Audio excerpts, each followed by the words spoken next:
got my rods and reels. It's the real deal. Got plenty of room, so come on. Come on.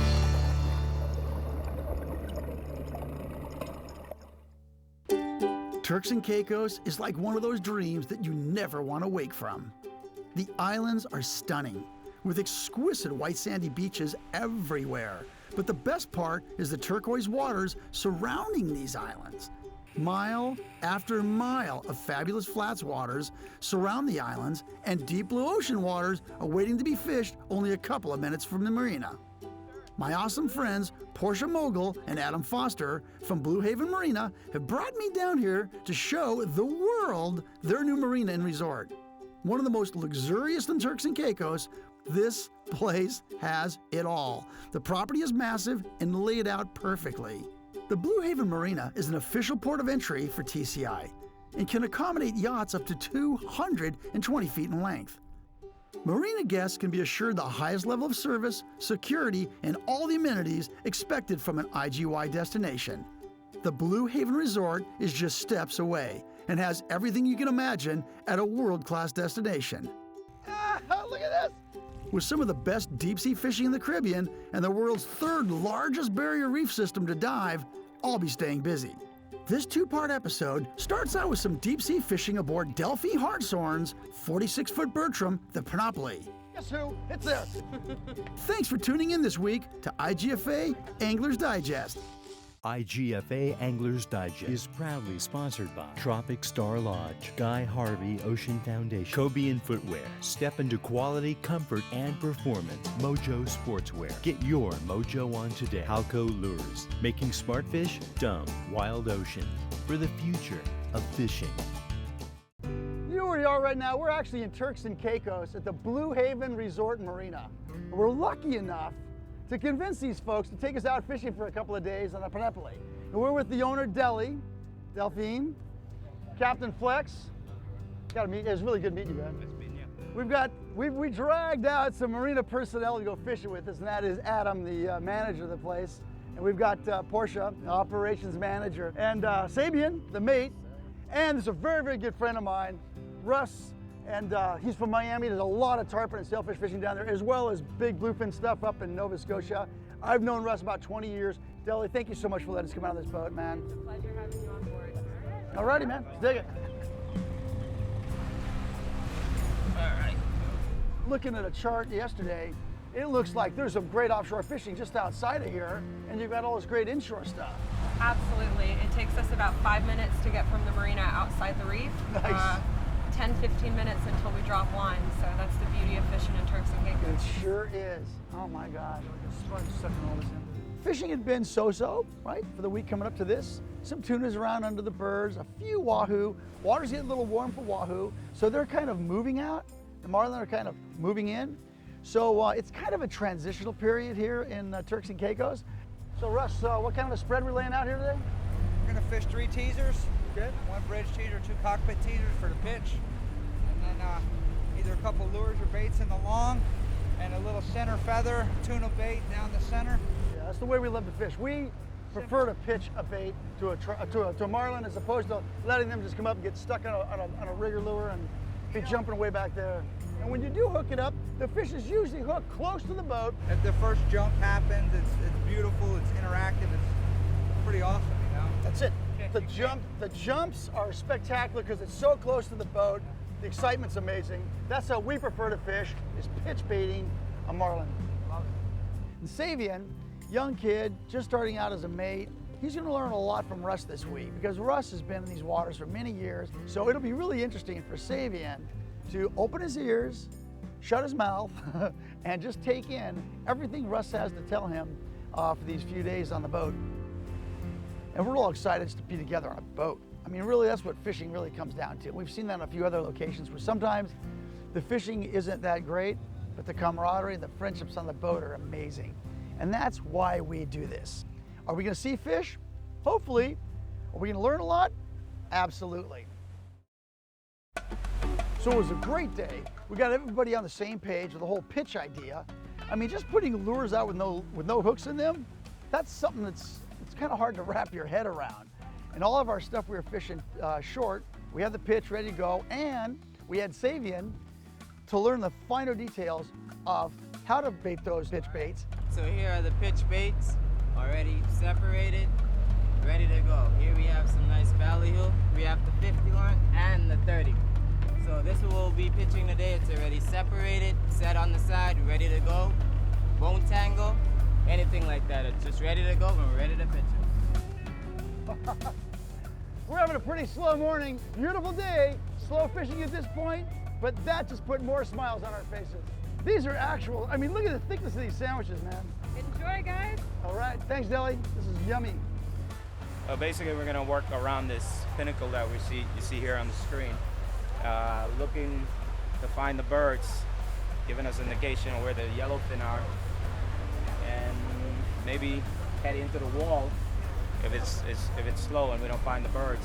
But the plan for right now is just finding the birds. And I just saw a few flying ahead of us, so I'm gonna just keep my eyes peeled and see if some more pop out. We saw a few birds, fished them, and into the island we thought the fish were gonna be. Routinely, that's where the wahoo and tuna typically are, but just didn't really see the fish life and the signs we wanted to. Doggone, we've been waiting for this all darn day. But you know what, that's fishing. It's not always about catching a fish.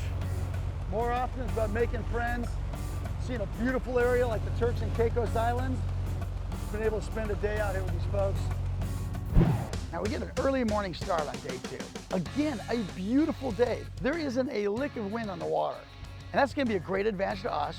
And sure enough, 30 minutes into our day, birds are boiling, see some tunas up. It's a good fish. And the long bait got bit by a decent fish. Hands the rod down, we grab it, and it's smoking the spool. It's gotta be a pretty decent fish, and there's a lot of sharks in these waters. So it really behooves you to try to get the fish in as quick as you can. Luck was with us, no sharks, but a 50-pound yellowfin. Nice. Starting the second day with this fish, it was game on. It's our fanatic moment right here, man. Let's go. We're excited. We've got a great fish on the boat. Now we're heading for more birds. We get back in them and wing. Doubles, we're hooked up. We got 3 on, you guys. Got a fish on. These are tunas all the same size. 4 on. 4 tunas on, man. These are good fish. So excited. Woohoo! One got a shark bit immediately. 2 of the others just came unbuttoned. And the last one still hooked up for Adam, and he's on the lightest rod we have in the arsenal. Brings it in. It's about a 15-pound yellowfin. A real nice fish for doing some loins. High five, let me know you're alive, bro. Hook up.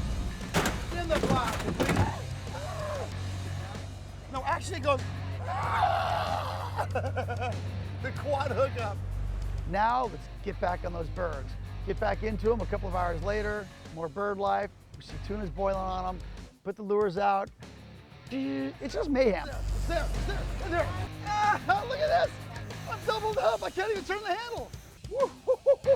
That's the second time we just get the whole pattern just get raked.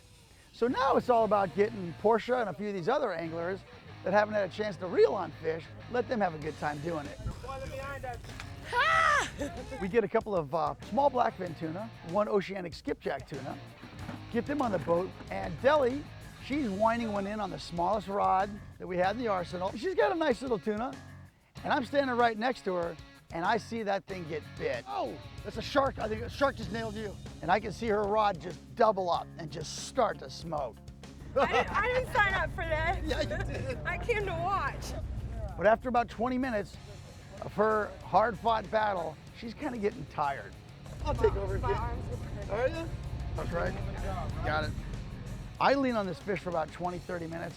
I'm starting to get tired with just a little belly belt. So we rig up this braid little shoulder harness. And we kind of make a makeshift harness out of that to clip into that rod and reel combo. Comfortable enough, world of difference. We settle into the fight. It's about 1 hour and 20 minutes, and I'm gaining some line and I'm losing some line. But more importantly, when I would lose the line, within a couple of minutes, I'd gain it right back again. So I know whatever's on that line, down deep, 200-300 feet deep, is getting tired. Hey, Bill. Yes. You're wishing for a commercial break right now, huh? Yeah. And my lower back's starting to give out a bit. So we decided to try to get the Alethecnos a lower harness, the big aluminum harness, get that on to get the rod tip and at a lower angle. So I pass the rod over to Russ and I see him putting the rod into a rod holder on the boat. I'm trying to get that belt on as quick as I can. We hear a loud snap. Now I look at the rod itself and it's gone. The rod broke at the reel seat. So the rod, the integrity of the blank was fine, even without mounting stress on it. I am ultra impressed with the, not only the dynamics, but the integrity of these Fox blanks. We got the rod back, but we lost the fish. What was it? Anybody's guess. Probably big shark. Maybe big marlin. And you know what? It's one of those battles where the fish won, we didn't.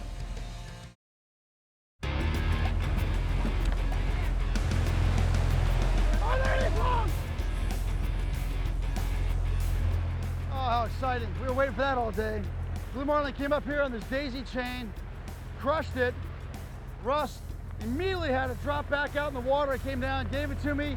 He took the teaser rod, we put it in position. The fish fluffed off. So what we're gonna do right now, we made a big circle, but we're gonna come back up on it again. Man, what a day. Whoa, we're a half a mile from shore. This place is awesome. After seeing that blue marlin on the spread, we are excited. We know they're here. We know they got the right tools, the right tackle to make this all happen. We see the birds starting to pick again. We head over to them. Wham, the right long goes off, peeling line, and the fish jumps, and it's a Dorado. Belt her up. Here's Portia. She wanted to learn how to fish on this trip. We gave her the rod, thought this was a perfect fish for her. And at first, like anybody who's a novice angler, she's putting more energy into turning the handle than to hanging onto that rod. Captain Russ comes down side by side to her, and he just slowly calms her down. So he coaches her. And being a great student of the game, she listens. And all of a sudden, she's got that pump and rhythm going, and she's settling into the fight. And Deli's there coaching her as well, because Deli's a very confident woman angler. She's doing a good job.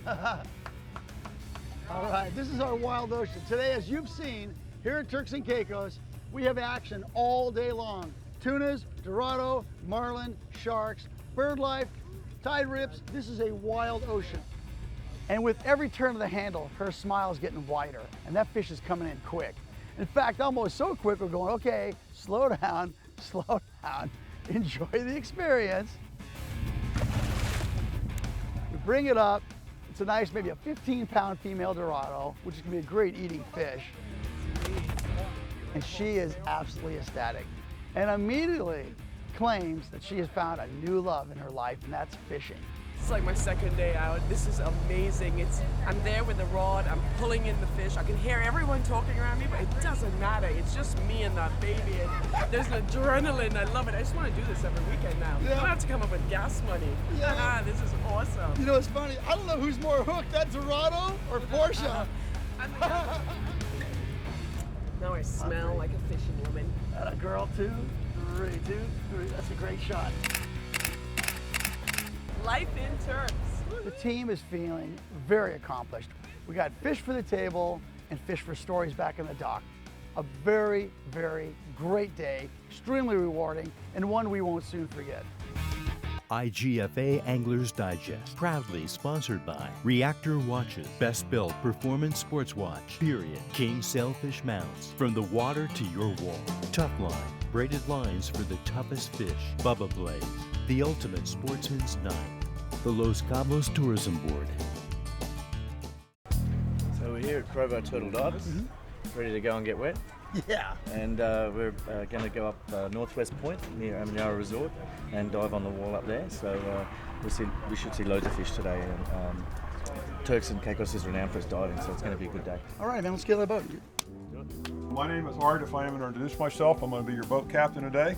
Art Pickering founded Provo Turtle Divers way back in 1970. Along with First Mate Dewey, which is on the brig. He's a 14-year-old Jack Russell that suffers from separation anxiety. So if he's got a hold of your flipper going off the platform, it happens once in a while. Let's go diving.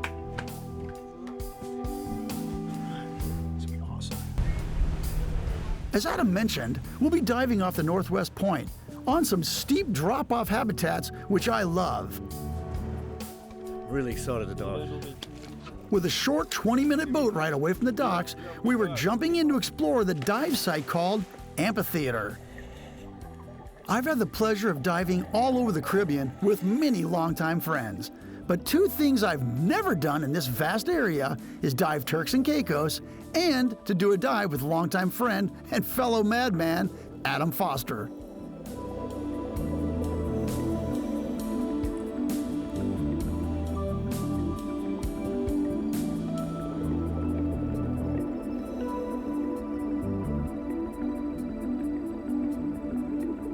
The usual array of cool Caribbean reef fish, sponges, and corals greet us at the bottom, as well as a friendly school of jacks.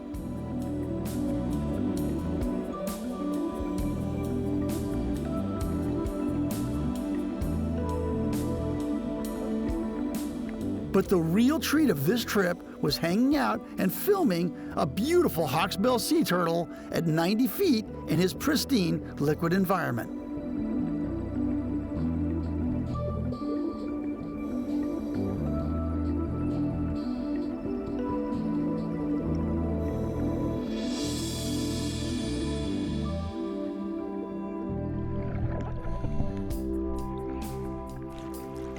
That was a fun dive. I mean, that is a cool little amphitheater, isn't it? What a nice little structure. Good one, huh? Yeah, man. Really good stuff. Huge sponges down there. Yeah. Yeah, Like so I said, that black coral forest is pretty outstanding with a vertical Yeah. back underneath. Gorgeous. And just like you said, one little school of horseye jacks up and down the wall. We had a turtle come by, right? And it was really friendly. Did a couple circles and we just followed along the wall. They love the camera. Beautiful dive, and the water temperature is so comfortable. Fish are super friendly too. They're definitely accustomed to divers. I mean, you can almost tickle them by the chin. Woo! So this is beach parking lot by day, and it's fish fry by night? What's this all about? It's really cool, man. Every Thursday night, it's like a fish fry party. It's like a street party, and they're just vendors selling food, fresh catch fish of the day, and chicken barbecued, and all kinds of local delights, and you can get drinks at all the different bars.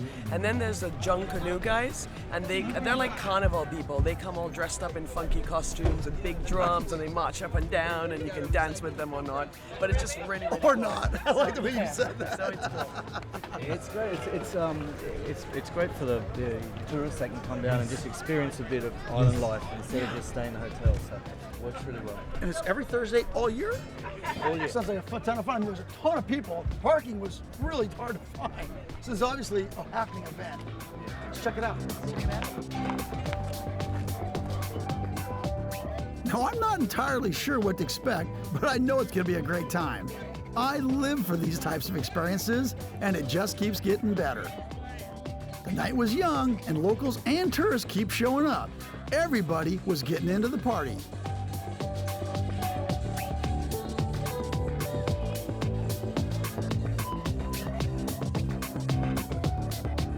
Wild, man. I never expected this. I was here to taste some fried fish. I went from fried fish to a beauty contest.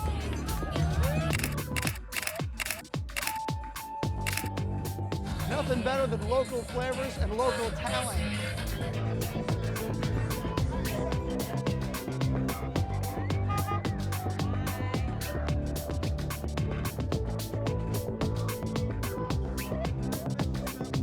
As the sun set, my anticipation for the junk canoe grew. No one was leaving this party. Good stuff. They got some smoking deals on food here right now. The smells here are unbelievable. Jerk chicken, jerk pork, you smell fish being barbecued. This is awesome, man. People are having a great time.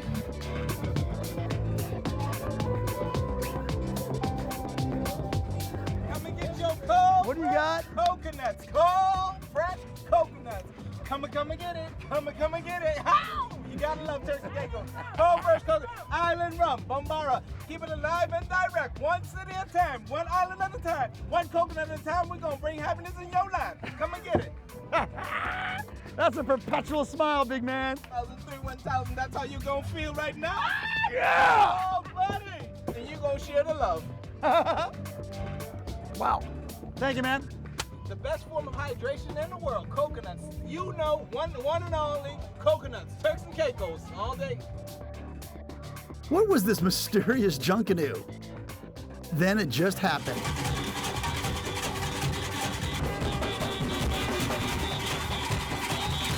All at once, and I got it. I understood it.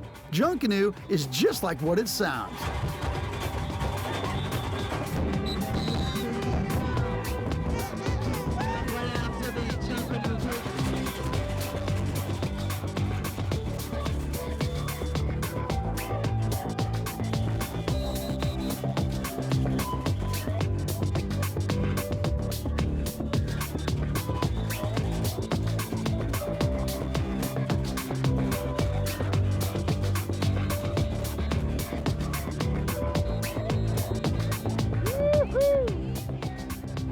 Way too much fun. Bill's here on the Monopoly. No, actually it goes. The quad hookup. There's still lots more action to come next week from Turks and Caicos on IGFA Anglers Digest. As we bring you part 2 of this adventure from Blue Haven Resort Marina, I'll be flats fishing for bonefish with local legend Big Ed, and cooking up some of the fish we caught offshore. My mouth is watering, my friend. I can't thank Deli and her crew on the Monopoly enough for all the fun we had on the boat together this week, and can only hope to be invited back soon.